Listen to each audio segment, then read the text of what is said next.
আমার বিএনপির নেতারা বলতেছে পয়লা বৈশাখে সবাই দাবি হইলো নির্বাচনটা যেন তাড়াতাড়ি হয়। নির্বাচনটা কি মানে আমাদের এখন ভাই আমাদের কাজ হইলো যাই হোক তাই হোক ওর মধ্যে নির্বাচন ঢুকতেই হবে। মানে অবস্থাটা হয়ে গেছে, একজন বাজারে যাচ্ছে গরু কিনতে, কুরবানি দেবে, তা গরু তার যাওয়ার সময় বলছে বউ যাচ্ছি, তা বলছে ওইরকম ক্ষতি হয় না, তা বলছে কি ক্ষতি হয়, বলছে বলো যাচ্ছি ইনশাআল্লাহ। দেখো ইনশাআল্লাহ বলার কোনো দরকার নেই, পকেটের টাকা কিনবো গরু, তুই এত ইনশাআল্লাহ বলার কি আছে। তো গরুর হাটে যেয়ে গরু কিনতে যেয়ে দরদাম ঠিক করা হয়ে গেছে, গরুটা নেবে, পকেটে হাত দিয়ে টাকা দেবে, দেখে মাল নেবে, তো চারিদিকে হাতায় কোনো দিকে নেই, কি ব্যাপার টাকা। গরুর যে বিক্রেতা ও বলতেছে ভাই টাকা বের করেন, বাবারে ইনশাল্লাহ তো পকেটে টাকা ছিল। তা বলছে তা কি হয়েছে, বলছে ইনশাল্লাহ মনে আছে পকেট মাইনি। তা বলছে তাহলে তো গরু হবে না, তা বলছে তাহলে ইনশাল্লাহ বাড়ি যেতে হবে। বাড়ি যেয়ে স্ত্রীর কাছে যখন সামনে গেছে, গরু না কিনে নিয়ে, মুখটা তো একেবারে কাচুমাচু, ঠিক কিনা, রান্নাঘর থেকে স্ত্রী বেরোয় বলছে গরু কই, বলছে ইনশাল্লাহ গরু ঠিক হয়ে গেছে। তা বলছে তারপর, বলছে ইনশাল্লাহ গরু দরদাম করা হয়ে গেছে, তারপর ইনশাল্লাহ টাকা দেব, তারপর ইনশাল্লাহ পকেটে হাতে দেখি টাকা নেই, কেন ইনশাল্লাহ সেটা পকেট মেনেছে। তা বলছে তাই এখন এত ইনশাল্লাহ বলছো কেন, বলছে ইনশাল্লাহ আমি ইনশাল্লাহ বলবো, তো তোর ইনশাল্লাহ আমি ইনশাল্লাহ বলবো, তা তোর কি। তো আমার ভাইজানেরা, নির্বাচনের দরকারও আছে না নাই? এই দেশটারে গড়ার জন্য নির্বাচিত সরকারের দরকার আছে, কিন্তু বর্তমান যে সরকার ডক্টর ইউনূস, তার হাতকেও শক্তিশালী করা দরকার। ফ্যাসিস্টদের পতন ঘটানোর পরে এই দেশে ষড়যন্ত্র চলেছিল, শাহবাগে এক এক নামে, কখনো রিক্সা লীগ, কখনো শ্রমিক লীগ, কখনো ইজি বাইক লীগ, কখনো ব্যাটারি লীগ, কখনো আনসার লীগ, কখনো পুলিশ লীগ, কখনো ভিডিপি লীগ, কখনো ফকির লীগ, কখনো কুত্তা লীগ। সব যে কুত্তা লীগ মানে ওই যে শাহবাগী লীগ, ঠিক না ভাই ঠিক? গাঞ্জা খোরেরা যে এক এক সময় এক এক আন্দোলন করেছে না করে নাই। যদি ডক্টর ইউনূসের মতো রাষ্ট্রপ্রধান এখন না থাকতেন, তাইলে টেনে হিসড়ে ওখান থেকে নামানো হতো, বলেন ঠিক না? ডক্টর ইউনূস একজন আন্তর্জাতিক ব্যক্তিত্ব, এমন ব্যক্তিত্ব যে তিনি শুধুমাত্র কয়দিন আগে বলছিলাম যে ওবায়দুল কাদের থাকলে বলতো কত খারাপ জাতিসংঘের মহাসচিবকে রোহিঙ্গা বানিয়ে ছেড়েছে, ঠিক না বে ঠিক? কত খারাপ যে জাতিসংঘের মহাসচিব, যার সাথে দেখা করার জন্য আমার দেশের সরকার সুযোগ পায় না অতীতে, আর বর্তমান রাষ্ট্রপ্রধান, প্রধান উপদেষ্টা, তিনি জাতিসংঘের মহাসচিবকে বাংলাদেশে নিয়ে এসে রোহিঙ্গাদের জনপদে পাঞ্জাবি পরে রোজা রাখায় ইফতার করেছিলেন। তুই হিন্দু হয়ে রোজা থাকতে হবে, ঠিক না বে ঠিক? রোজা রাখায় ইফতার করায় তারপরে বাড়ি পাঠাইতে, যে এবার যাও যাবারও করিবেন। শুধু তাই নয়, যে চীনে সফর দিয়েছিল ফ্যাসিস্ট সরকার, 4 দিনের সফরকে শর্ট করে 3 দিন করে চলে আসতে হয়েছিল, কারণ চীনের প্রধানমন্ত্রী তাকে শিডিউল দেয় নাই, তার সাথে দেখা করার জন্য সুযোগ দেয় নাই। আর আমার দেশের বর্তমান প্রধান উপদেষ্টাকে স্পেশাল বিমান দিয়ে তাদের দেশে নিয়ে যে আপ্যায়ন শুরু করে নাই, বরং তারা আমাদের জাহাজ দিয়েছে, $2.1 বিলিয়ন সহযোগিতা, বিনিয়োগ এবং আমাদের ঋণ দিয়েছে। তারপরে এখানেই ক্ষান্ত না, আমাদের অন্যান্য উপকরণ 2028 সাল পর্যন্ত শুল্কমুক্ত বাণিজ্য সুবিধা সব কিছু আমাদের করে দিয়েছেন। আমাদের আজকে দেখলাম সংসদ ভবনের পাশে চীন থেকে এসে ড্রোন প্রদর্শনী হচ্ছে। কি প্রদর্শনী? ড্রোন প্রদর্শনী, যা আমাদের দেশের মানুষ কল্পনাই করে, কথা কয় না। আমাদের দেশের মানুষ বিজ্ঞান নিয়ে কল্পনা করে, আমাদের দেশের মানুষ কল্পনা করে চার দোকানে চিনি কেন কমে গেল, বলছে তোর টাকা দিই না, তো চিনি আর একটু মেরি গুলাই দে, ও চিনি দিয়ে তা গুলাই নি খায়, এরিও গোলমাল। এই গবেষণা চলে এইটা, যে ওর দোকানে চিনি কম, এর দোকানে চিনি বেশি। এই ছাড়া আমাদের আর কিছু আছে বলেন? নাই, আমরা আর কিছু করি না ভাইয়ের আমার। তো এই জন্য ডক্টর ইউনূসের সরকার বাংলাদেশে কিছুদিন দরকার আছে না নাই?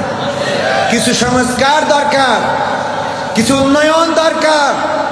এই দেশে আলেম ওলামারা, আপনারা দেখেছেন গত 12 তারিখে ডক্টর মিজানুর রহমান আজহারি, শায়েখ আহমদুল্লাহ, মুহতারাম জামাতের সেক্রেটারি জেনারেল মিয়া গোলাম পরওয়ার সহ সব এক কাতারে এসেছে। ওলামায়ে কেরামদের ডাকে বাইতুল মুকাররমের খতিব সহ দল মত নির্বিশেষে, কে চরমনাই, কে জামাত, কে পাটরশি, কে ফুরপুরা, সব কিছু ভুলে যে একসাথে কাঁধে কাঁধ মিলিয়ে ওই ইসরায়েলের বিরুদ্ধে সোচ্চার কণ্ঠে প্রতিবাদ জানিয়েছে, যেটা আন্তর্জাতিক মিডিয়া শুধু নয়, ইসরায়েলের মিডিয়ায় পর্যন্ত স্থান করে নিয়েছে। বলেন ঠিক কিনা? এই ঐক্যবদ্ধ কি হতে দিত? শাপলা চত্বরে আমার হেফাজতের সাদা পাঞ্জাবিওয়ালাদের পাঞ্জাবিটা রক্তে রঞ্জিত করা হয়েছে, আমার ছাত্রদেরকে শহীদ করা হয়েছে, ওই শাপলা চত্বর রক্তে রঞ্জিত করা হয়েছে। শুধু তাই নয়, ইসলামী আন্দোলনের নেতা কর্মীদের রাজপথে তো নামতে দেয়াই হয় নাই, তাদেরকে ফাঁসির কাস্টে ঝুলিয়ে বিদায় করে দেওয়া হয়েছে। বাংলাদেশ জামাত ইসলামীকে নেতৃত্ব শূন্য করার জন্য সমস্ত নেতা কর্মীদেরকে পঙ্গু করে দেওয়া হয়েছে। আল্লামা সাঈদীর মতো এমন একজন মানুষকে 50 বছর যিনি কোরআনের খেদমত করেছেন, তাকে সর্বশেষ ইনজেকশন পুশ করে শহীদ করেছে। তারপরেও বাংলাদেশ থেকে ইসলাম মিটে যায় নাই। বলেন ঠিক কিনা? সম্মানিত ভাইয়েরা, সম্মানিত ভাইয়েরা, ইসলাম নিভে যাওয়ার জন্য আসে নাই, ইসলাম নিভিয়ে দিতে পারবে না। কারণ আল্লাহ রাব্বুল আলামিন বলেছেন, ইউরিদুনা লিইউতফিউ নূরাল্লাহ বিআফওয়াহিহিম আল্লাহু মুতিম্মু নূরিহি ওয়ালাউ কারিহাল কাফিরুন। আল্লাহ বলেছে ওরা চায় মুখের ফুৎকার দিয়ে দ্বীনের আলোকে নির্বাপিত করে দেবে, কিন্তু আমি আল্লাহ চাই ইসলামের আলোকে প্রজ্বলিত করে রাখবো, যতই তাদের কলিজার মধ্যে জ্বালাপোড়া হোক না কেন। বলেন সুবহানাল্লাহ। সংবিধানে রাষ্ট্র ধর্ম ইসলাম আছে বলে তোমার কেন জ্বলে রে বন্ধু, তোমার কেন জ্বলি? শয়তানে জ্বলে কি আগুন তোমারই বগলে, তোমার কেন জ্বলে রে বন্ধু, তোমার কেন জ্বলি? ইসলাম হলো শান্তির ধর্ম, আছে সুবিচার, অন্য ধর্মের প্রতি কভু করে না অবিচার। মিলেমিশে থাকার কথা, মিলেমিশে থাকার কথা দিয়েছেন নবী বলে, তোমার কেন জলের টাকলা, তোমার কেন জলি? আছে নিষেধ ধর্ম নিয়ে করা বাড়াবাড়ি, না জানিলে কিতাব খুলে দেখো তাড়াতাড়ি। যার ধর্ম সে করবে পালন, যার ধর্ম সে করবে পালন, কোরআনেতে বলে তোমার কেন জ্বলে রে মুসালা, তোমার কেন জ্বলি? আগে জ্বলতো না, জ্বলতো না। ইসলাম রাষ্ট্র ধর্ম রাখা হবে না, আর আল্লাহ বলল তোদেরকেই রাষ্ট্রে রাখা হবে না। ঠিক না বেঠে? ওবায়দুল কাদের কাকা থাকলে আর একটা কাজ করতেন। কি করতেন জানেন? অনেকেই ভাবে শেখ হাসিনা পালিয়ে গিয়েছে, শেখ হাসিনা পালাই না, শেখ হাসিনা হিজরত করেছে। কি করেছে? আমি তো আকর্ষণ, ঠিক কিনা? দাড়িতে সুন্নাত, টুপিতে সুন্নাত, পোশাকেও সুন্নাত আসি, পাথরের আঘাত খাওয়া সেটা যে সুন্নাত, কেন মনে হয় না তোমার কাছে, কেন মনে হয় না তোমার কাছে? ঠিক না? ঠিক মনে হলো না আপনাদের? আর একটু জোরে বলা যাবে? দাড়িতে সুন্নাহ, টুপিতে সুন্নাহ, পোশাকেও সুন্নাহ আসি, পাথরের আঘাত খাওয়া সেটা যে সুন্নাহ, কেন মনে হয় না তোমার কাছে, কেন মনে হয় না তোমার কাছে? নবীর প্রেমে তুমি দাওয়াতে তাবলীগ ধারণ করেছ বুকে, সেই তুমি আজ কেন জুলুমের প্রতিবাদে আওয়াজ তোলো না মুখে? নবীর প্রেমে তুমি দাওয়াতে তাবলীগ ধারণ করেছ বুকে, সেই তুমি আজ কেন জুলুমের প্রতিবাদে আওয়াজ তোলো না মুখে? মেসওয়াক করো তুমি রোজ প্রতিদিন, মেসওয়াক করো তুমি রোজ প্রতিদিন, সেখানেও সুন্নাহ আছে।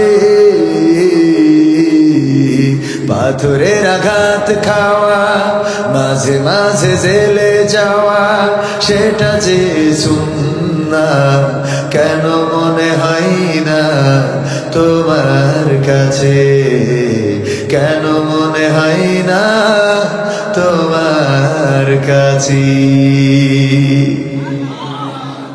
মিলাদুন নবীতে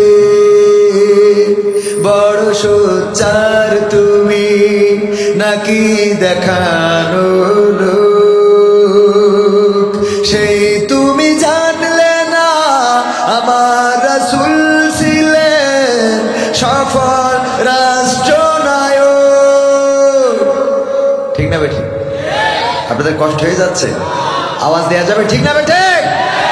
মিলাদুন নবীতে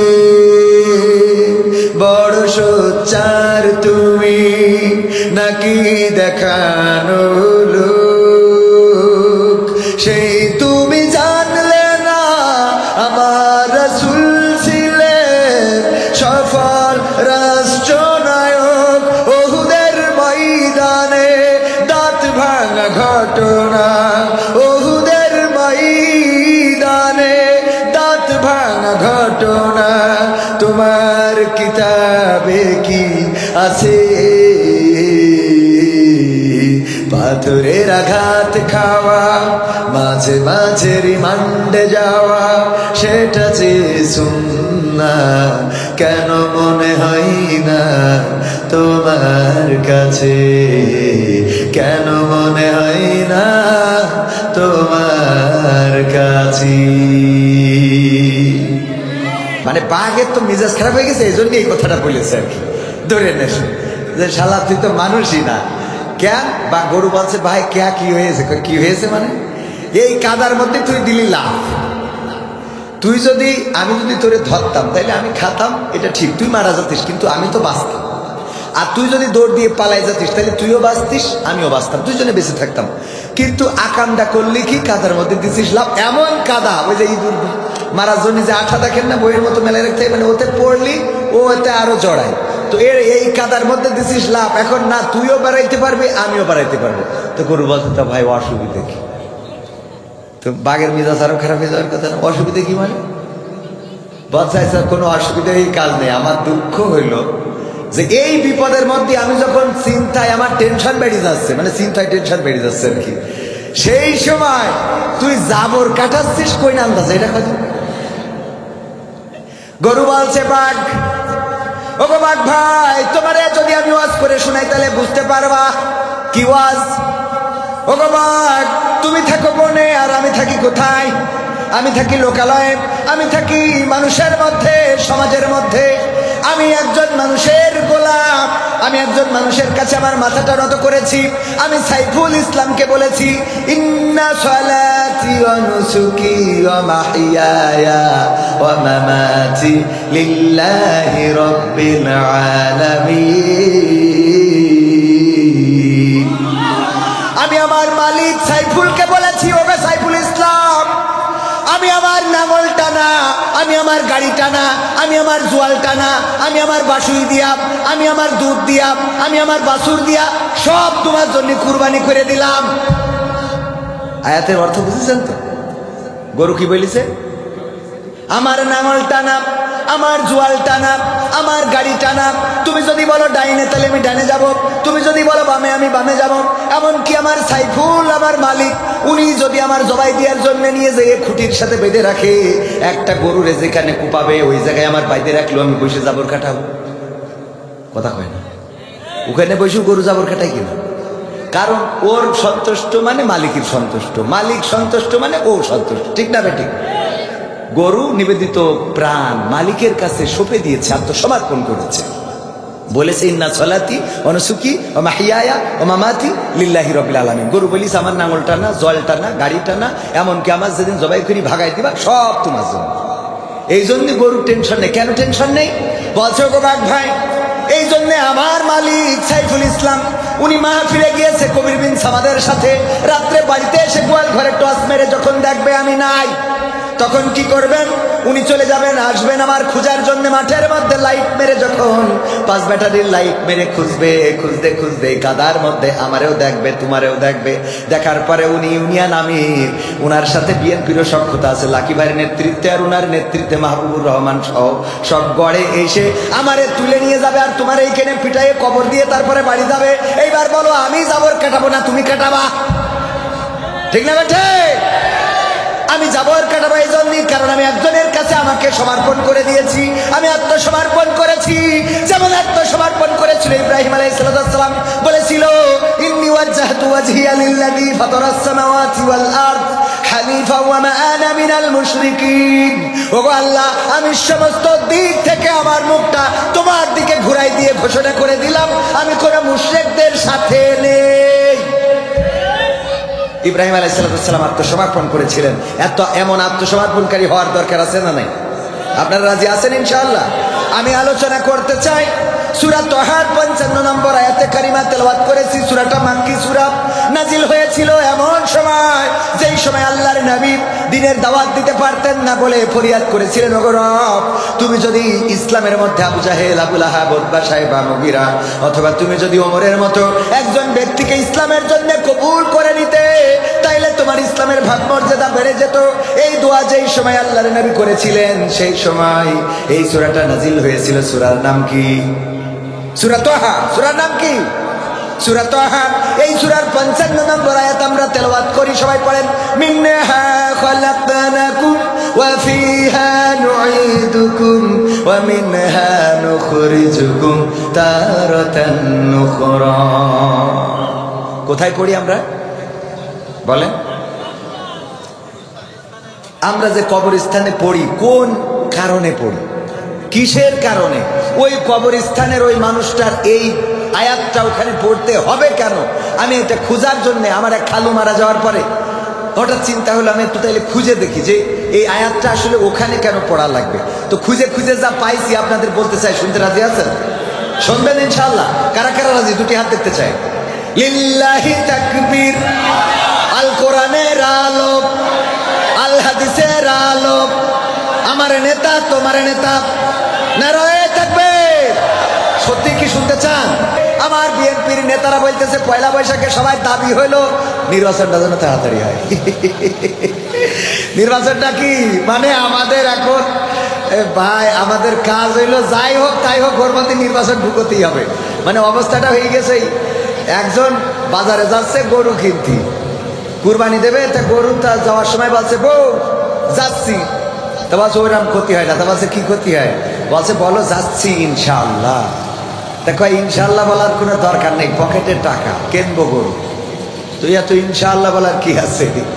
তো গরুর হাটে যেয়ে গরু কিনতে যেয়ে দরদাম ঠিক করা হয়ে গেছে, গরুটা নেবে, পকেটে হাত দিয়ে টাকা দেবে, দেখে মাল নেই।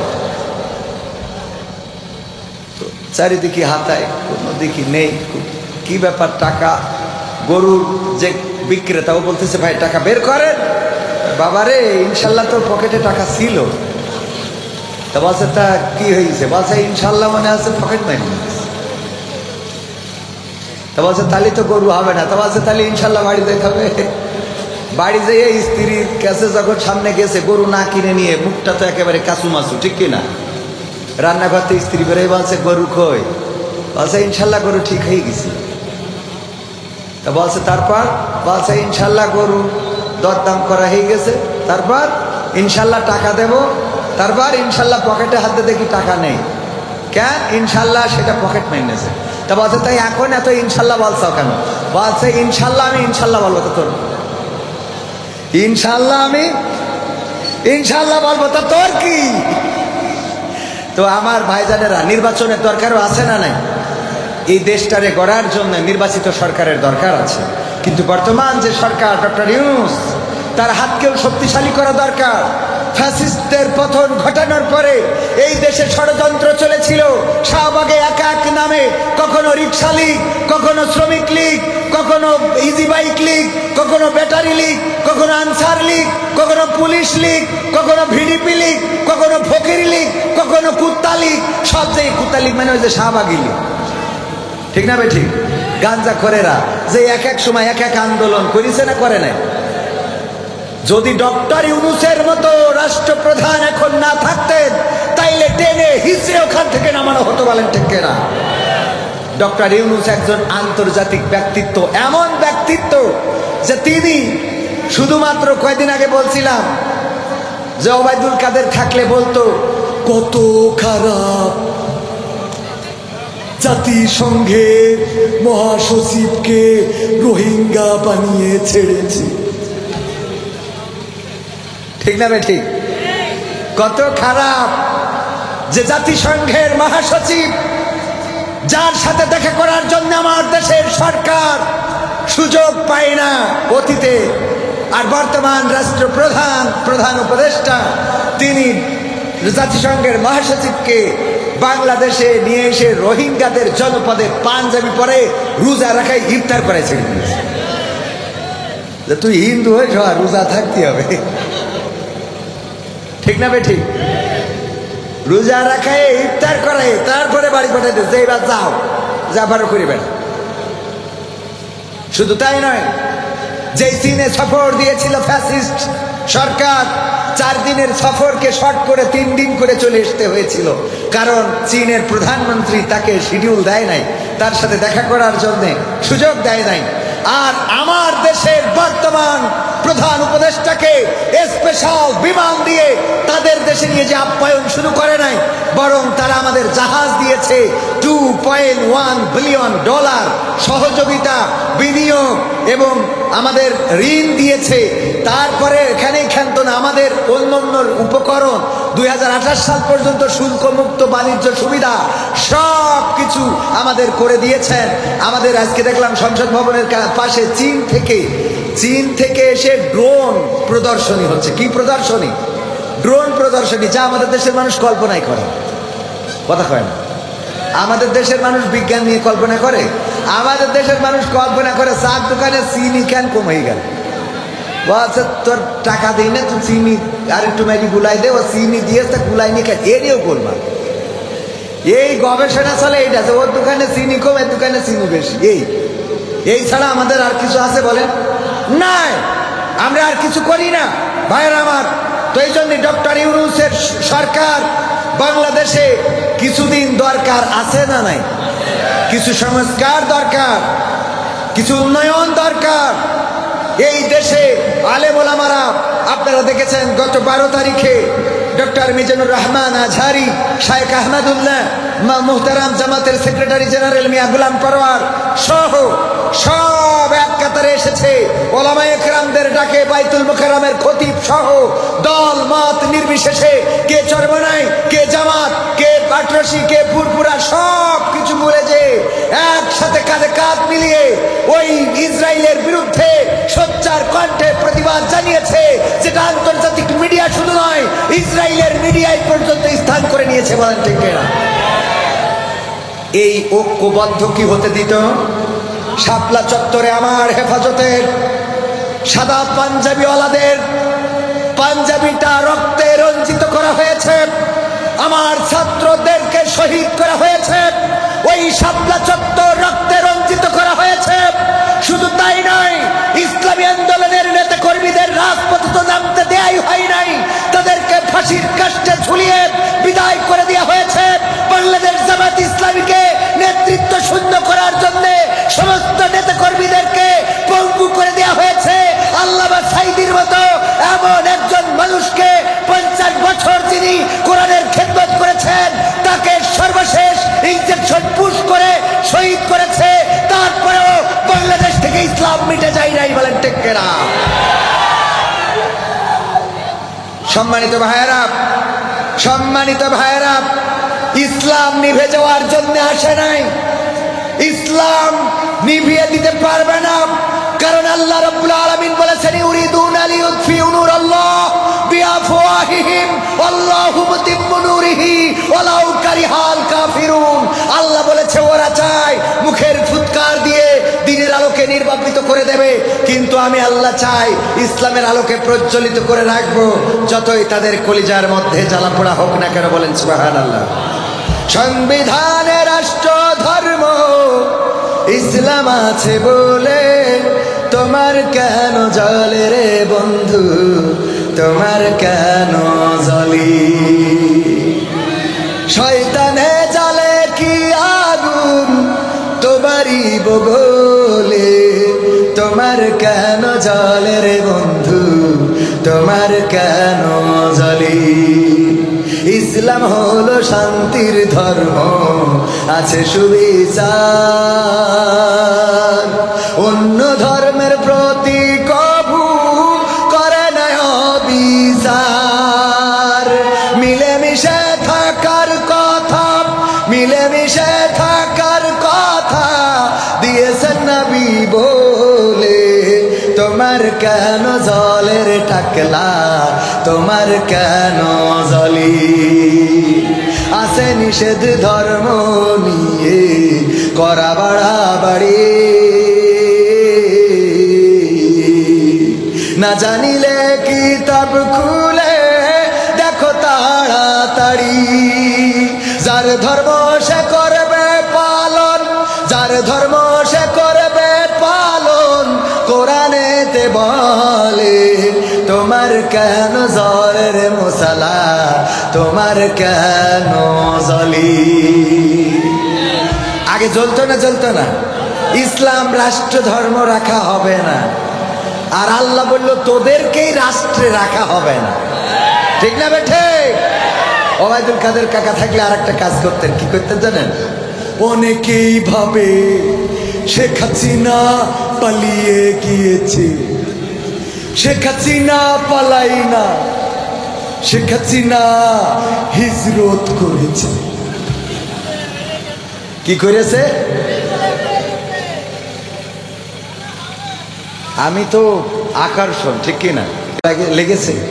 উনি বলেন যে আমি আপনাদের আমলের কথা শোনাইতে পারবো না, কারণ আমার আমলের অবস্থা ভালো না, আমার আমলের অবস্থা ভালো না, কিন্তু আমি কিছু ইমান জাগানিয়া কথা বলতে পারবো, যেটাতে আপনার ইমান জাগ্রত হবে।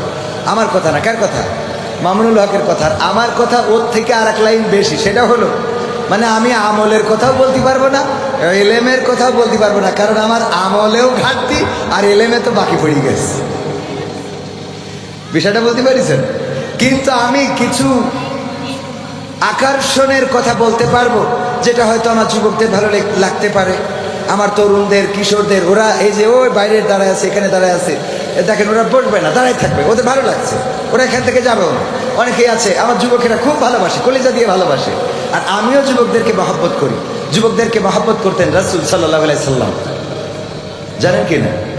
বিশ্ব নবী যদি কোথাও মজলিসে বসতেন, যদি মজলিসে আলোচনা করতেন, আর এমন সময় যদি কোনো যুবক এসে দাঁড়িয়ে যেত, আর ওই জায়গায় যদি বসার কোনো জায়গা না থাকতো, পাটির কোনো ব্যবস্থা যদি না থাকতো, বিশ্ব নবী সাল্লাল্লাহু আলাইহি সাল্লাম নিজের গায়ের চাদরটা খুলে দলা করে তারপরে ওই যুবকের কাছে ছেলে দিতেন। বলেন সুবহানাল্লাহ। যুবকদের কাছে ছেলে দিতেন, ওগো যুবকেরা এই আমার গায়ের চাদরটা বিছিয়ে বসে পড়ো। যুবকেরা ওই চাদরটা নিয়ে বুকের সাথে জড়িয়ে ধরতো আর বলতো, গো রাসূল, এই রাসূলের চাদরে কি বসা যায়? রাসূলের চাদর তো নিচে দেয়া যায় না, বরং বুকের মধ্যে রাসূলের চাদরটা শোভা পায়। আল্লাহ রাসূল যুবকদেরকে মহব্বত করতেন। ওগো আমার যুবকেরা, আমার সোনার টুকরা ছেলেদের জন্য আল্লাহ রাসূলের এক সাহাবীর জীবনী আমি একটু শোনাতে চাই। বিশ্বনবীর একজন সাহাবী ছিল, অনেকেই জেনে থাকতে পারেন। তার পূর্বের নাম ছিল আব্দুল উজ্জা। যতদিন তিনি মুসলমান ছিলেন না ততদিন নাম ছিল কি? আব্দুল উজ্জা, মানে উজ্জার গোলাম। উজ্জা বলে একটা মূর্তি ছিল মক্কায়। উজ্জা, লাত, মানত, হবল, এগুলো মক্কায় মূর্তি ছিল। কয়টা? কথা কয় না। কয়টা? 360টি মূর্তি ছিল মক্কায়। উজ্জা নামের একটা মূর্তি ছিল, দেবতা ছিল। আব্দুল উজ্জা মানে ওই দেবতার গোলাম। মদিনায় যখন রাসূল হিজরত করলেন, আব্দুল উজ্জা চাচার বাড়িতে মানুষ সবাই ঘটনাটা জানেন, কিন্তু এটার সর্বশেষ যেটা, সেটা আমি আমার যুবকদেরকে শোনাতে চাই। ওগো যুবকেরা, এই যুবক মানুষ আব্দুল উজ্জা বিয়ে শাদীও করে নাই। চাচাকে বললেন, ওগো চাচা, নবী মুহাম্মদ সম্বন্ধে আপনার ধারণা কি? চাচা বলল, আমি মনে করি যে মুহাম্মদ মদিনায় হিজরত করেছে সাল্লাল্লাহু আলাইহি ওয়াসাল্লাম, তিনি আল্লাহর প্রেরিত বান্দা এবং রাসূল। বলল, যদি মনে করেন তাইলে কি কালেমাটা পড়া যায় চাচা? বলল, না, কালেমা পড়া যাবে না। কারণটা কি? কারণ হলো আমার বাপ দাদারা যেই ধর্ম করে গিয়েছে, যেই দল করে ভারতে গেছে, আছে না নাই? ওদের সব যাবে কিন্তু দল ছাড়বে, এরকম আছে না নাই? প্রধানমন্ত্রী থেকে শুরু করে একেবারে তৃণমূল পর্যায়ের ইউনিয়ন পরিষদের চেয়ারম্যান পর্যন্ত পালানো। আর চায়ের দোকানে বসে বিড়ি টানে আর বলে আপা ফিরবে। কথা কয় না? এটা লজ্জা থাকা উচিত না? খেলা হবে পাকামো। একেবারে প্রধানমন্ত্রী থেকে শুরু করে ইউনিয়ন পরিষদের চেয়ারম্যান পর্যন্ত পালাই গেল। এখনো তুমি আশা করো তোমার বুবু আসবে, কিন্তু বুবু আইবা, তুমি আইবা গো, তুমি আইসা বুবু সিয়ার পাইবা না। ঠিক না বেঠে? বুবু আসবে রে, আইসা বুবু আবার সে আর পাইবে না। আমি বললাম যে আমার দেশে আমার খুব কষ্ট লাগলো যে এমনি তো নরেন্দ্র মোদী নাকি আমাকে ডক্টর ইউনূসের সাথে মিটিং করবে না, হয়তো বিশাল দাম, তো এই জন্যই মিটিং করবে না। ডক্টর ইউনূসও বললো অসুবিধে নেই, তোরা করলো কি না করলো কি। পরে কি থাইল্যান্ডে ঠিকই নরেন্দ্র মোদী সহ ওনার সাঙ্গপাঙ্গরা যে বসে আছে, ডক্টর ইউনূস মানে আমাদের অফিসার যখন ঢুকলো বলছে ওম শান্তি নমঃ। ঠিক না বেঠে? ছাত্ররা ক্লাসে অপেক্ষায় থাকে না, স্যার ক্লাসে অপেক্ষায় থাকে? কার অপেক্ষায় থাকে? স্যার যখন ঢোকে ছাত্ররা উঠে দাঁড়ায় না, বসে থাকে। আমরা ভিডিওর মাধ্যমে কি সেটা দেখেছি? পাকামো ডক্টর ইউনূস তো চেনো না, পাগল। ওর আবুল হায়াত আল্লাহ বাড়াই দিক, বলে না আমি, ওর আবুল হায়াত আরো দরকার। ঠিক না বে? ঠিক। শুধু তাই না, ওম শান্তি নমো নমো করেই ক্ষান্ত হয়নি। আমার ডক্টর ইউনূস একটা কাজ করলো, আমার খুব খারাপ লেগেছে। যে আমার মনে হয় কি বলেছি, ইংরেজিতে বলেছ তো আমি অত ভালো বুঝবো না, তবে বাংলা হলে এরা হতে পারে যে শেখ হাসিনা সরকার আমাদের বারবার দরকার। কারণ সে পদ্মা সেতু করেছে, মেট্রো রেল করেছে, তারপরে আপনার এই যে রোহিঙ্গাদের এই নেতে আমাদের এখানে খাতি দেয়, তারপরে যে টানেল করেছে, এক্সপ্রেস ওয়ে করেছে, এক্সিভেটেড ওয়ে, এইসব অনেক কিছু করেছে, বিমান, এয়ারপোর্ট সব করেছে। তা আমাদের উন্নয়নের জন্য শেখ হাসিনার আবার একটু দরকার। ঠিক না বে? ঠিক। আবার একটু দরকার, কারণ জয়শঙ্কর বলেছে আমাদের দেশের সবচেয়ে কল্যাণ চায় নাকি ভারত। শুনেছেন কিনা আপনারা? জয়শঙ্কর বলেছে আমাদের দেশের কল্যাণকামী নাকি সবচেয়ে অন্য দেশের তুলনায় বেশি হইল ভারত। এই জন্যই আমার কথা হইলো, যদি এত কল্যাণকামী হোস তাহলে আমাদের দেশে যেই নেত্রী এত উন্নয়ন করলো, ওর আব্বা দেশ দিয়ে গেল, সেই নেতৃত্ব নিয়ে গেলি কই নাম? আমাকে দরকার আছে না নাই? ডক্টর ইউনুস বলল, তুই আমাকে কারেন্ট দিবি না, আদানির কারেন্ট বন্ধ করে দে। তুই আমাকে পানি দিস নে, অসুবিধে নেই। মানে অসুবিধা নেই বলিনি, বলিস এগুলো তো দিতে হবে। তাও যদি না দিস, গরু দিবি না, অসুবিধা নেই। পেঁয়াজ, তোর ওই আলু, ও না দিলেও কোনো অসুবিধা নেই, কিন্তু আমাকে নেতৃত্ব দে। ঠিক না বে ঠিক? কিন্তু দাদার কথা হইলো না, পাইছি যখন ছাড়বো না। মানে ওই যে অনেক সাধনার পরে আমি পেলাম তোমার মন, কথা কই না? সাধনার পরে, অনেক সাধনার পরে। হ্যাঁ, সময় তো আর 5 মিনিট আছে, 11টার মধ্যে না অনেকের পরীক্ষা আছে, যুবকরা আসছে, তো আর কথা না বাড়ানো ঠিক হবে। 5 মিনিটে মোনাজাত করে দিই। হ্যাঁ, না এই কয় খেলা হবে বাবা রে। আমার আবার একটা জিনিস, যে আমার এই ছোট মাহফিল হইলে আমার আবার ওয়াজ ভালো হয়। মানে কেন জানেন? কেন জানেন? মানে এনে তো জানাওয়ালা লোক কম, এই জন্য ওদের মধ্যে মনে হয় যে আমি সেরা। কিন্তু লোক যখন বেশি হয়ে যায় তখন আমার ভয় করে যে এর মধ্যে না জানি কোন মালটা আছে। সমস্যা সমস্যা। আল্লাহ আমার হেদায়েত করুক, বলেন আমি। আমি আর এখন মানসির হেদায়েত চাই না, আমার চাই।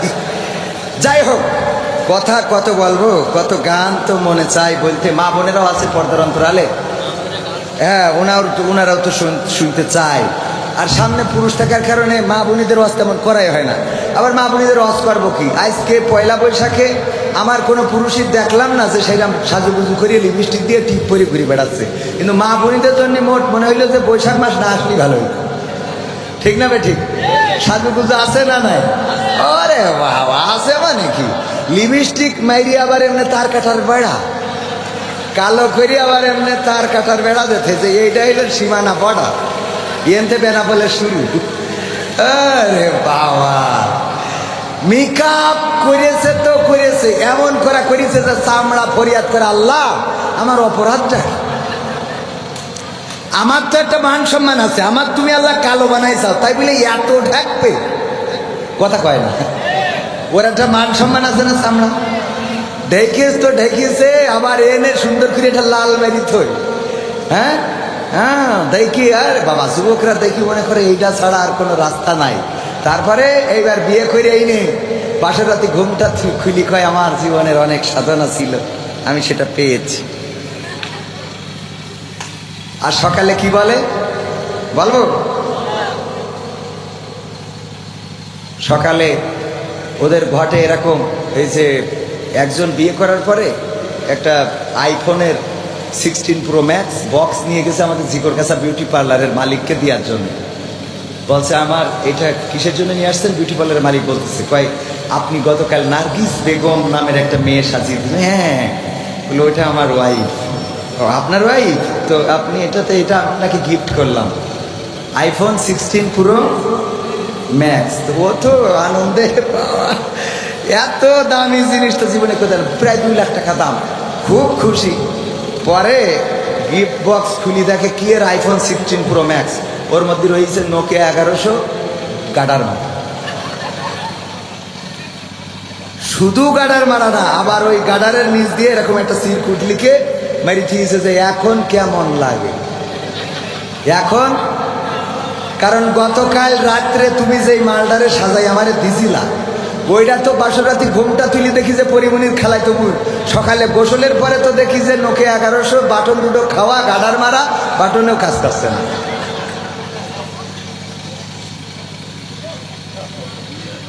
ঠিক না ঠিক? আছে না নাই?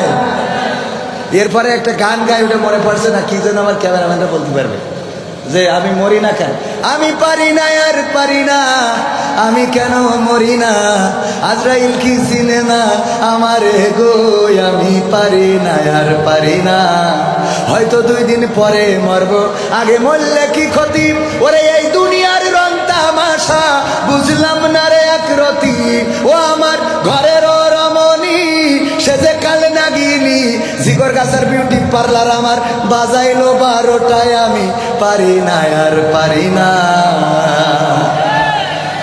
এই গানটা পুরুষরা গেয়েছে বলে বলে আমি পারি না আর পারি না, আমি কেন মরি না? আজরাইল কি চিনে নাই আমারে গো? আরে গান যদি আমার মা বোনেরা বানাইতো তাইলে ওরা বলতো আমি পারি না আর পারি না, আমার স্বামী কেন মরে না? আজরাইল কি চিনে নাই আমার স্বামী রে গো, আমি পারি না আর পারি না। ঠিক না বেঠে? আল্লাহর নবী মেরাজ থেকে আসলেন, এসে বললেন ওগো নারীরা শোনো, তোমরা বেশি বেশি সাদাকা করো, দান করো, কারণ আমি দেখেছি অধিকাংশ নারীরা জাহান্নামী। বিশ্ব নবীর সাহাবীরা বললেন ওগো নবী, কোন অপরাধের কারণে নারীরা এত বেশি জাহান্নামী? আল্লাহর নবী বললেন বড় কারণ দুইটা। সবাই বলেন কয়টা? মা বোনেরা কান খুলে শোনেন, বড় কারণ কয়টা? দুইটা।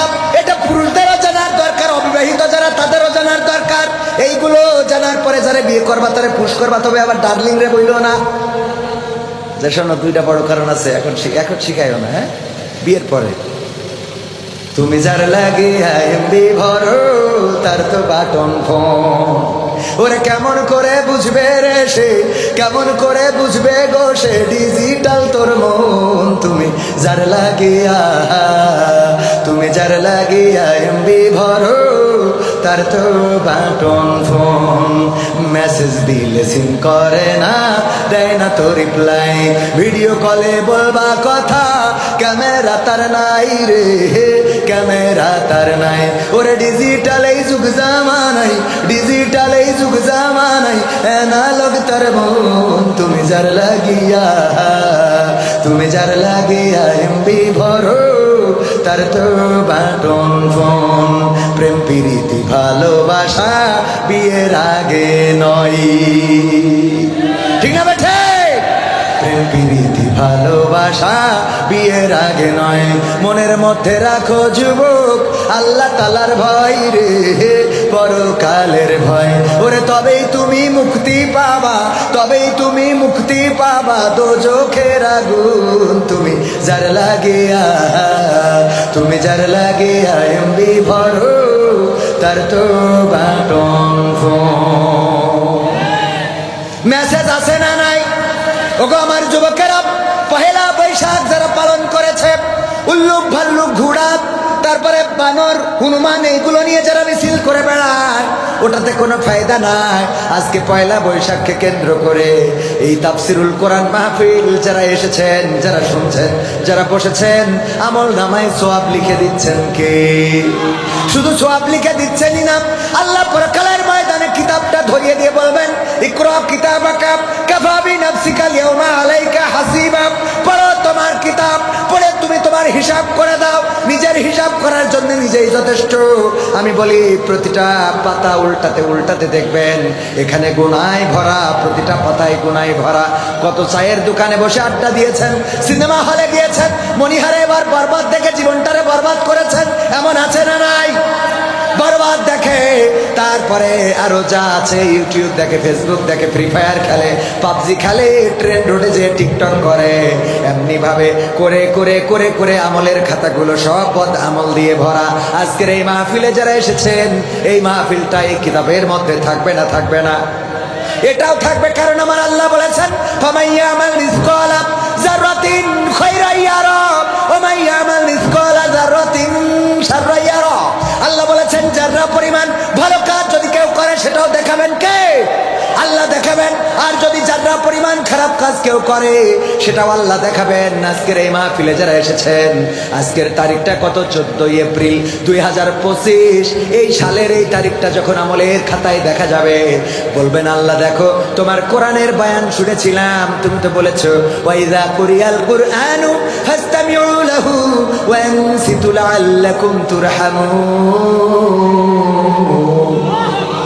আমার আল্লাহ বলেছেন যখন তোমাদের সামনে কোরআন পড়া হবে, কোরআন থেকে বলা হবে, তখন তোমরা চুপ থেকে তোমাদের হৃদয়ের কান দিয়ে শুনবে, যাতে করে তোমাদের উপরে আল্লাহ রহমত বর্ষণ হতে পারে। ওগো আল্লাহ, তোমার কোরআনের বয়ান চুপ থেকে বসেছিলাম, শুনেছিলাম, এই তারিখে এই আমলটা আছে, তুমি যদি চাও তাইলে এই আমলের উসিলায় গোটা জীবন জিন্দেগির গুনাহ ক্ষমা করে দিতে পারো। আমার আল্লাহ রাব্বুল আলামিনের এত দয়া, এত মায়া মহান রবের, তিনি চাইলে আজকের এই মাহফিলটায় আমাদের সমস্ত জীবন জিন্দেগির গুনাহ ক্ষমা করে দিয়ে নাজাতের উসিলা করে দিতে পারেন। সবাই জোরে জোরে বলেন সুবহানাল্লাহ। আল্লাহর এখতিয়ার আছে। চান তাকে জাহান্নামে দিবেন। একজন পতিতা কুত্তাকে পানি পান করালো, একজন পতিতা কুত্তা সে পিপাসার্ত, ওড়নাটা আরো দু একটা কাপড় গিট্টু দিল, তারপরে পানির মধ্যে ঢুকিয়ে দিল, কূপ থেকে উঠালো, নিংড়ে কুকুরের গালে ঢেলে দিল, কুকুরটা পানি পান করলো, তারপরে কুকুরটা বেঁচে গেল। আমার আল্লাহ রাব্বুল আলামিন কুকুরকে পানি পান করানোর কারণে এই পতিতাকেও জান্নাতের বাসিন্দা করে নিলেন, বলেন সুবহানাল্লাহ। অথচ অপর একজন মহিলা একটা বিড়ালকে খাঁচার মধ্যে রেখে দিয়েছিল, অথবা বেঁধে রেখেছিল, ছেড়েও দেয় নাই, খাইতেও দেয় নাই। এই কারণে বিড়ালটা মারা যাওয়ায় আল্লাহ রাব্বুল আলামিন একটা বিড়াল মারার কারণে ওই রমণীকে, ওই নারীকে জাহান্নামের বাসিন্দা করে দিয়েছে। কুত্তাকে পানি পান করায় জান্নাত পাওয়া যায়, আবার বিড়ালকে মেরে ফেলে জাহান্নাম পাওয়া যায়। আল্লাহ তুচ্ছ কারণে যদি আপনার পরে ক্ষুব্ধ হয়ে যায় জাহান্নাম দিয়ে দেবেন, আবার যদি ছোট্ট কারণে আপনার পরে সন্তুষ্ট হয়ে যায়। বিশ্বনবীর বুখারী শরীফের হাদিস, বিশ্বনবী বললেন, ওগো সাহাবীরা, বনী ইসরাইলদের একজন লোক ছিল, মারা যাওয়ার সময় বলল, আমার লাশটা পুড়াবা, তারপরে ছাই বানাবা, তারপরে উড়াইয়ে দিবা, বিকট ঝড়ের দিনে উড়াইয়ে দিবা। সন্তানেরা তাই করলো। আল্লাহ রাব্বুল আলামিন এই লাশটার নতুন করে জীবন দিতে পারলো না? পারলো না? আল্লাহ পারে না? পারে না?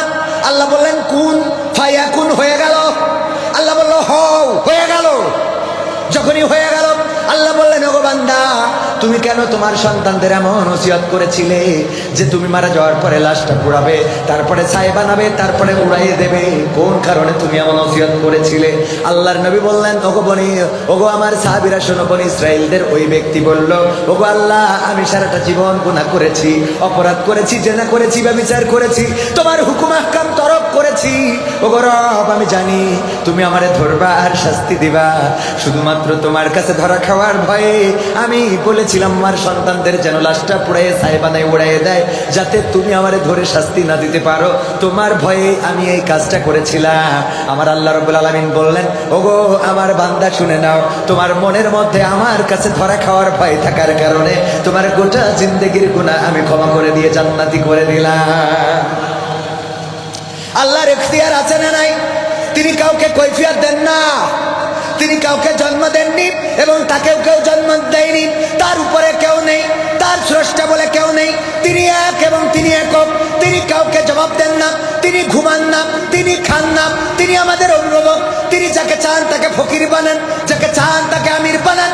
প্রমাণ যদি নিতে চান, যেই শেখ হাসিনা বলল 41 সালের আগে ক্ষমতা ছাড়বে না, যেই শেখ হাসিনা বলল যে আমরা 41 সাল তো ছাড়বই না, বরং ওই চেয়ারে বসে বলেছিল পদ্মা সেতু থেকে ডক্টর ইউনূসকে টুস করে ফেলে দেবে। আল্লাহ রাব্বুল আলামিন বলল, তুমি যারে ফেলে দিতে চাইলে আমি তারে কুড়াই এনে তোমার ওই চেয়ারের মালিক বানাইয়ে দিলাম। আল্লাহ পারে না? পারে না? এরপরেও যাদের হেদায়েত হবে না, ওদের হেদায়েত আর নসিবে নাই। কথা কয় না? এইটুক চিন্তা করলেই তো হয়ে যায় যে আহা, যেই চেয়ারে বসে বলেছিল পদ্মা সেতু থেকে টুস করে ফেলে দেবে পদ্মার মধ্যে, সেই চেয়ারে যারে ফেলবে সে আবার ওই চেয়ারের মালিক। এখন সে আবার ওরে ফেরত চাচ্ছে। কয় লাগবে আমাদের? ঠিক না বেঠে? আল্লাহ পারে না? পারে না? চেয়ারের মালিক কে? এরপরেও যাদের লজ্জা হয় না, ওদের অবস্থাটা এমন। মাহমুদুল হাসান জিহাদি আমার বাবার সময়ের বক্তা ছিলেন, সাতক্ষীরায় বাড়ি, মারা গিয়েছেন আগরদাড়িতে। আমার সাতক্ষীরার ব্যাংকার আছেন এখানে। সাতক্ষীরার মানুষ, উনি ওয়াজ করতে যেতেন, ছোটবেলায় আমরা শুনতে যেতাম। উনি বলতেন, একবার ওয়াজ করে রাত্রে ফিরতেছে, দেখে লাউজনির ওই সমিলির সামনে ওই জায়গায় বসে একজন রাতি ওই যে প্রকৃতির কাজ সাইতেছে। প্রকৃতির কাজ বোঝেন তো? মানে পায়খানা করতেছে, পায়খানা করছে। মাহমুদুল হাসান জিহাদি বাইকে করে ওয়াজ করে বেড়াতেন। বললো যে আমি চিন্তা করলাম, যেহেতু এমন জায়গায় পায়খানা করতেছে, এটা তো ঠিক না, রাস্তার পাশে একটু মোটরসাইকেলের লাইটটা ঘুরাই ধরলাম ওর দিকে, যেন লজ্জা পেয়ে আর জীবনে এই কাজ না করে। ও এত লজ্জা পেয়েছে যে লুঙ্গি তুলে মুখ ঢেকে চুপচাপ বসে আছে। লুঙ্গি তুলে মুখ ঢেকে চুপচাপ বসা, মানে এত লজ্জা পেয়েছে যে নিচে দিয়ে আমফান, সুনামি, টর্নেডো সব হোক, কিন্তু উপরে যেন বাতাস না লাগে। ঠিক না বেটে? এদের অবস্থা হলো সংসদের প্রধানমন্ত্রী থেকে শুরু করে সব চলে গেল, আর চায়ের দোকানে বসে বলে নেত্রী ফিরবে। আবার অনেকেই যায় রাজপথে ঝড় মিছিল করে। আমি বলি 16টা বছর ক্ষমতায় ছিলে, 16টা মাস ধৈর্য ধরতে পারছাও না, কাটি কিন্তু একটাও থাকবে। কথা কয় না থাকবে? 16টা বছর ঘুমাতে দাও নাই, নির্যাতন করেছ, নিষ্পেষণ করেছ, জুলুম করেছ। আমার ইসলামী আন্দোলনের নেতা কর্মীদের হাতে হাত করা, পায়ে ডান্ডা বেড়ি, জানাজায় গিয়েছে, পায়ের ডান্ডা বেড়ি খোলা হয় নাই, মায়ের জানাজা, বাবার জানাজা, হাতে হাত করা। আরে পায়ে ডান্ডা বেড়ি, বৃদ্ধ মানুষ হাসপাতালে গিয়েছে, হাসপাতালের খাটের সাথে হাতের হাত করা, আর একটা হাত করা ওই খাটের লোহার সাথে। এখন আবার অনেকের হাতে হাত করা দেখলে যারা মায়া দেখায়, ওরা কারা জাতি জানতে চাই। ঠিক না বেঠে? ওরা কারা? আল্লামা সাইদির জানাজা ঢাকা শহরে করতে দেয় নাই। যেই ঢাকা শহরের বাসিন্দা তিনি, যেই ঢাকা শহরে জীবনের অনেকটা সময় পার করেছেন, সেই ঢাকা শহরে জানাজা করতে দিল না। গুলি করে আমার ভাইদেরকে শহীদ করা হলো। আমি নিজেই আল্লামা সাইদির কবর খনন করার সুযোগ পেয়েছিলাম। আল্লামা সাইদির কবরে এই হাত দিয়ে লাশটা ধরে নামানোর সুযোগ পেয়েছিলাম। ও আমার ভাইয়েরা, ওই দিন যখন ফিরে আসি, বাগেরহাটে আমাদের গাড়িগুলো ভাঙচুর করা হলো। সাতক্ষীরায় শরীফ আমাদের বাগেরহাটে আমাদের গাড়িগুলো ভাঙচুর করা হলো, আমাদের ভাইদেরকে রক্তাক্ত করা হলো। শুধু তাই নয়, খুলনার মিছিল এখন অনলাইনে আছে। খুলনায় আমার আল্লাহর ওলিরা মিছিল দিল। খুলনার ইহুদি দিলওয়ার হুসাইন সাইদি, বলেন নাউজুবিল্লাহ। কত বড় জাহেল! যেই মানুষটার হাতে অসংখ্য অসংখ্য পথহারা মানুষেরা পথের দিশা পেয়েছে, যেই মানুষের ওয়াজ শুনে, যেই মানুষের আলোচনা শুনে অসংখ্য বেধর্মী ইসলাম কবুল করেছেন, যেই মানুষের ওয়াজ শুনে দাড়ি কাটা মানুষেরা দাড়ি রেখেছেন, বেনামাজিরা নামাজ ধরেছেন, যেই মানুষটার কথা শুনে ইসলামী আন্দোলনের নেতা কর্মী যারা ছিল না, ইসলামী আন্দোলনের পথে এসেছে, সেই মানুষটাকে বলল খুলনার ইহুদি দিলওয়ার হুসাইন সাইদি। এই বলে তারা কবর দিতে দিল না। আল্লামা সাইদির কবর হয়েছে বাংলার জমিনে, এমনকি তার নাড়ি পোতা যেই জমিনে সেইখানে। কিন্তু আল্লাহর ওলি যারা মিছিল দিয়েছিল, তোমাদের কবরও হয়তো বাংলার জমিনে জুটবে না। ঠিক না বেঠে? বাংলার জমিনে তোমাদের কবরও হয়তো জুটবে না। এমপিরা সব কোথায় গেল? মন্ত্রীরা সব কোথায় গেল? কোথায় কাদের কাকা? তাদের ছাড়া দেশটা এখন লাগে ফাঁকা ফাঁকা। পালাবো না, পালাবে না, পালাবে না, যাই না তবু দেখা। পালাবে না, পালাবে না, যাই না তবু দেখা। তাদের ছাড়া দেশটা এখন লাগে ফাঁকা ফাঁকা, ওদের ছাড়া দেশটা এখন লাগে ফাঁকা ফাঁকা। আইন মন্ত্রী আটকে গেল আইনেরই ফাঁকে, দাড়ি ছাড়া দরবেশের ভণ্ড ভণ্ড লাগে। আইন মন্ত্রী আটকে গেল আইনেরই ফাঁকে, দাড়ি ছাড়া দরবেশের ভণ্ড ভণ্ড লাগে। শুনছি কত নেতা নেত্রী খাইতেছে ভাই ডান্ডা, বিচারপতি কালামানিকের ফাটিয়েছে আন্ডা। পলকেরও ঝলক গেল, পলকেরও ঝলক গেল থামিয়ে নেটের চাকা। তাদের ছাড়া দেশটা এখন লাগে ফাঁকা ফাঁকা, ওদের ছাড়া দেশটা এখন লাগে ফাঁকা ফাঁকা। কোথায় গেল, কই গেল সেই সংসদেতে মমতাজের গান? কোথায় গেল হযরত বালা স্বামী মুসলমান? খেলা হবে, মনে আছে না নাই? আবার সংসদে আমার আপা মমতাজ আপা গান শোনাতো, পিতাকে নিয়ে, মাতাকে নিয়ে, বোনকে নিয়ে। আর যখন নেত্রী চলে গেল আমার মমতাজ আপা কোনো গান ডেলিভারি দিল না। ঠিক না বেঠে? আমি বললাম ওরে নেত্রী, ওরে মমতাজ আপা, তোর মতো নেমো খারাপ হয় না। ওরে জাহেল, ওরে নেমো খারাপ, ওরে বেঈমান, তুই তোর যখন প্রেমিক ছেকা দিয়ে চলে গেল তখন গান গাইলি, ওরে ও রিক্সাওয়ালা তুই ধীরে ধীরে চালা, তোর সাথে বলবো আমার মনে কত জ্বালা। তোর প্রেমিকের থেকে শেখ হাসিনা কি কুমকুমা হয়ে গেল? কথা কয় না? এরপরে যখন তোর স্বামী দাগা দিয়ে চলে গেল, তখন আবার গান গাইলি, বন্ধু যখন বউ লইয়া আমার বাড়ির সামনে দিয়া রঙ্গ কইরা হাইটা যায়, ফাইটা যায়, ও বুকটা ফাইটা যায়। গেয়েছে না গাই নাই? অথচ নেত্রী চলে গেল, কোনো ফাটাফাটির গান হইল না। ঠিক না বেঠে? এই জন্যই বললাম বেঈমান নেমো খারাপ। আমি শিখাই দিলাম, ওগো মমতাজ আপা একটা নরমাল গান তো গাইতে পারো।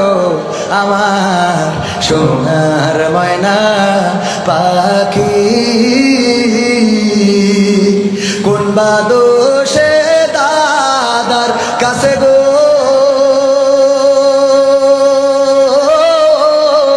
আমরা দেশে কেমনে থাকি রে আমার কলজের ময়না পাখি।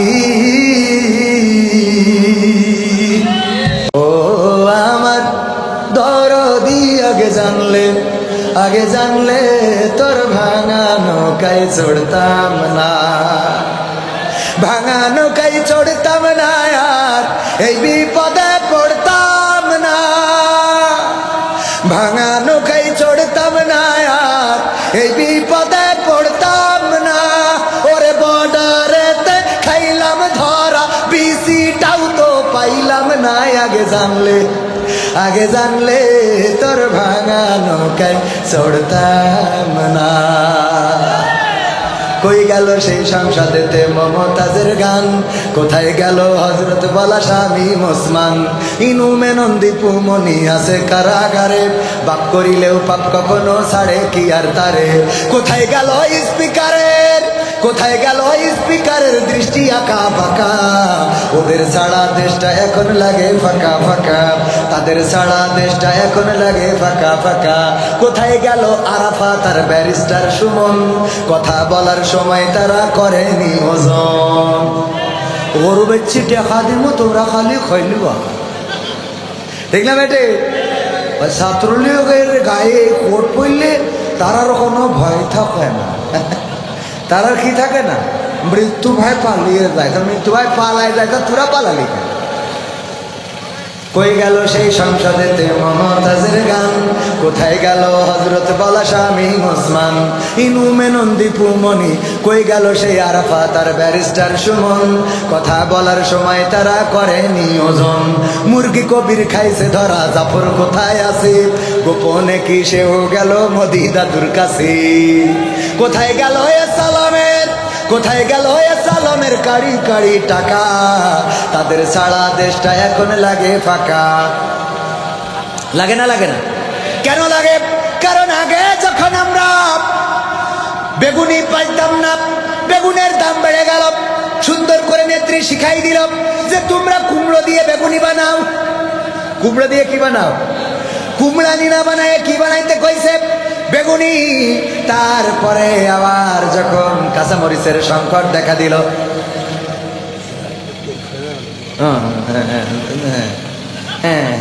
যখন ওই আপনার কি হইল, ওরে বাবা রে কত কথা মনে পড়ে, কিন্তু জেনারেটারে এ তেল নাই রে। আজকে তেল ফুরাবে, সহ্য না করে পারা যায়। ভাই বলছে জেনারেটরের তেল নেই, যে কোনো সময় বন্ধ হয়ে যেতে পারে। তো আমরা তাইলে মোনাজাতের দিকে আগাই। আগামীতে বাকি কথা শোনাবো ইনশাআল্লাহ। আল্লাহ আমাদের তৌফিক দিন। বলেন আমা তৌফিক ইল্লা বিল্লাহ। আলহামদুলিল্লাহি রাব্বিল আলামিন। রব্বানা যালামনা আনফুসানা ওয়া ইল্লাম তাগফির লানা ওয়া তারহামনা লানাকুনান্না মিনাল খাসিরিন। রব্বানা আতিনা ফিদ দুনিয়া হাসানা ওয়া ফিল আখিরাতি হাসানা ওয়া কিনা আযাবান নার। ওগো আল্লাহ, তোমার কাছে গভীর রাতে দুইখানা হাত তুলেছি। আল্লাহ, তোমার বান্দারা যারা হাত তুলেছি, আমরা এতক্ষণ পর্যন্ত যারা কোরআন হাদিসের বয়ান শুনলাম আর বললাম, জানি না কতটুকু ভুল ত্রুটি করেছি। আল্লাহ, ভুল ত্রুটিগুলো তোমার নিজ গুণে ক্ষমা করে দাও। ওগো আল্লাহ, তুমি দয়া করে ভালোগুলো কবুল করে নাও। তুমি আমাদের জীবনের গুনাহগুলো ক্ষমা করে দাও।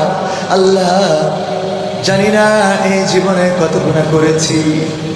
জীবনে এমন অনেক গুনাহ আছে রে, যেই গুনার খবর যদি মা জননী জেনে যেত, মা বলতো এমন কুলাঙ্গার সন্তান তো আমি পেটে ধরি নাই। যদি বাবা জেনে যেত বাড়ি থেকে ঘাট ধাক্কা দিয়ে বের করে দিত, বেরিয়ে যা, তোর মতো সন্তান আমার এই বাড়িতে জায়গা হবে না। যদি স্ত্রী জেনে যেত ঘর কন্যা করতো না। আল্লাহ এমন অনেক অপরাধ আছে। যদি সন্তান জেনে যেত আল্লাহ বাবা বলে ডাকতো না। গ্রামের বন্ধুরা জেনে গেলে বন্ধুত্ব থাকতো না। আল্লাহ যদি আমার গুনার খবর তোমার বান্দারা জেনে যেত এই স্টেজে আমার কথা বলার জন্য মাইকটাও দিত না। আল্লাহ এমন অনেক গুনাহ আছে পৃথিবীর কেউ জানে না।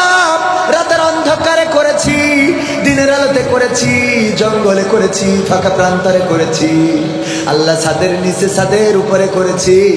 আল্লাহ যত গুনাহ করলাম পৃথিবীর কোনো মানুষ না দেখলেও তোমার চোখ তো ফাঁকি দিতে পারি নাই। ওগো রব, তুমি দয়া করে আমাদের সকলের জীবন জিন্দেগির গুনাহ খাতা সমূহ মাফ করে দাও। আল্লাহ তোমার কাছে হাত তুললেই মনে পড়ে যায় জনম দুঃখিনী মায়ের কথা। মা জননী যাদের নাই চিরজনমের মতো বিদায় নিয়ে চলে গেল। আল্লাহ কেমন আছে জানি না, কোন অবস্থায় রেখেছো জানি না। যেই মা আমাদের শীতের রাতে কম্বলটা আমাদের গায়ে টেনে দিত, যেই মা আমরা পিশাব করে ভিজিয়ে দিতাম, মা কোনোদিন খাট থেকে ছেলে নিচে ফেলে দেয় নাই। যেই মাকে কত কষ্ট দিয়েছি মা কোনোদিন রেগে যায় নাই। যেই মা আমাদের যেখানে শোয়াতো চারিপাশে থাকা পিঁপড়া গুলো টিপে টিপে মেরে দিত যেন কোনো পিঁপড়া আমাদের কামড় না দেয়। যেই মা আমাদের জন্য ছোট্ট মশারিটা টানিয়ে রাখতো।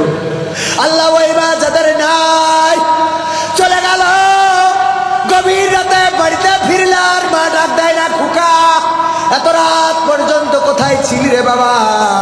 ওই মা যাদের ছিল জনমের মতো বিদায় নিয়ে চলে গেছে রে। আল্লাহ মায়ের কবরটারে জান্নাতের বাগান বানাও। ওগো আল্লাহ যাদের বাবা নাই চিরজনমের মতো বিদায় নিয়ে চলে গেছে। আমি বাবা হারা, আমার সাথে হাত তুলেছে আমার মাওলানা মাহবুবুর রহমান, অনেক বড় একজন বক্তা আলেমে দ্বীন। সাথে হাত তুলেছেন গঙ্গানন্দপুর ইউনিয়ন আমির মাওলানা সাইফুল ইসলাম। আল্লাহ ওনারও বাবা নাই, আল্লাহ হাত তুলেছেন। আর অনেকে আমার লাকি ভাই হাত তুলেছেন, মোহাম্মদ আলী আমার বন্ধু মানুষ হাত তুলেছে, আমার সাইফুল্লাহ বিন কুরবান ভাই হাত তুলেছে। আল্লাহ অনেকে হাত তুলেছে। কারো বাবা আছে, কারো বাবা নাই। বাবা হারাদের মধ্যে আমিও একজন। আজ 23টা বছর হয়ে গেল বাবা বলে কাউকে ডাকতে পারি না। প্রতি বছর ঈদ আসে, নতুন জামা জুতা কিনা হয়, কিন্তু বাবার যত্নের কাপড় কিনা হলো না। যেই দিন টাকা ছিল না ওই দিন বাবা ছিল, যেই দিন পয়সা ছিল না ওই দিন বাবা ছিল, যেই দিন খাবার ছিল না ওই দিন বাবা ছিল। আল্লাহ যেই দিন টাকা ইনকাম করা শুরু করলাম ওই দিন বাবারে পাইলাম না। যেই দিন ঈদের বাজার করার সামর্থ্য ছিল না ওই দিন বাবা ছিল। যেই দিন ঈদের বাজার করার মতো সামর্থ্য হইল সেই দিন বাবারে কিনে দেওয়ার সৌভাগ্য হলো না। তুমি আমার মতো যারা বাবা হারা আছে আল্লাহ সকলের বাবার কবর জান্নাতের বাগান বানাও। আল্লাহ জান্নাতে আব্বার সাথে দেখার তৌফিক আমাদের দান করে দাও। আল্লাহ কবরে কি অবস্থায় রেখেছো জানি না, কোন অপরাধের কারণে শাস্তি দাও কিনা জানি না।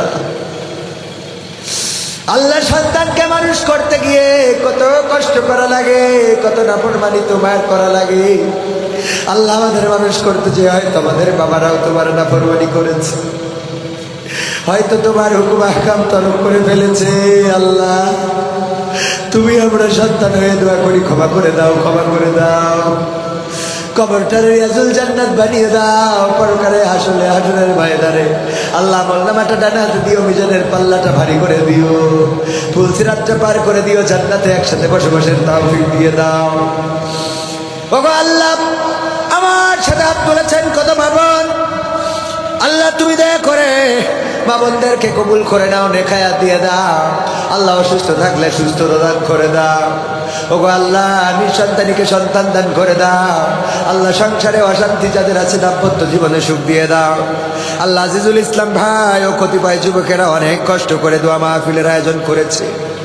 আল্লাহ যুবকদের জন্য আমি আব্দুল উজ্জা ওরফে আব্দুল্লাহ জুলবাজাদাইনের ঘটনাটা বলতে চেয়েছিলাম, অসমাপ্ত রেখে গেলাম। যদি আমার যুবকেরা আবার আয়োজন করে আবার এসে শোনাবো। যেই যুবকেরা পহেলা বৈশাখে ডিজে বাজাইলো না, যেই যুবকেরা এত কষ্ট করে দোয়া মাহফিলের আয়োজন করলো, আল্লাহ তুমি ওই যুবকদেরকে কবুল করে নাও। আল্লাহ মৃত হাসিবের জন্য দোয়া চেয়েছে। আল্লাহ কবরে কেমন আছে জানি না, কোন অবস্থায় রেখেছো জানি না। যে মারা যায় সে তো তার মতো কাঙাল আর কেউ নাই, যে কবরে চলে যায় তার মতো কাঙাল তো আর কেউ নাই। কেউ যদি সালাম পাঠায় পাইলো, একদিন তার কথা অনেকেই ভুলে যাবে। আমার হাসিব ভাই কবরে আছে, কবরটারে জান্নাতের বাগান বানাও। আল্লাহ আমার যুবকদেরকে মাঝ মুআজের সাথে কবুল করে নাও। ওগো আল্লাহ আমার সাইফুল্লাহ বিন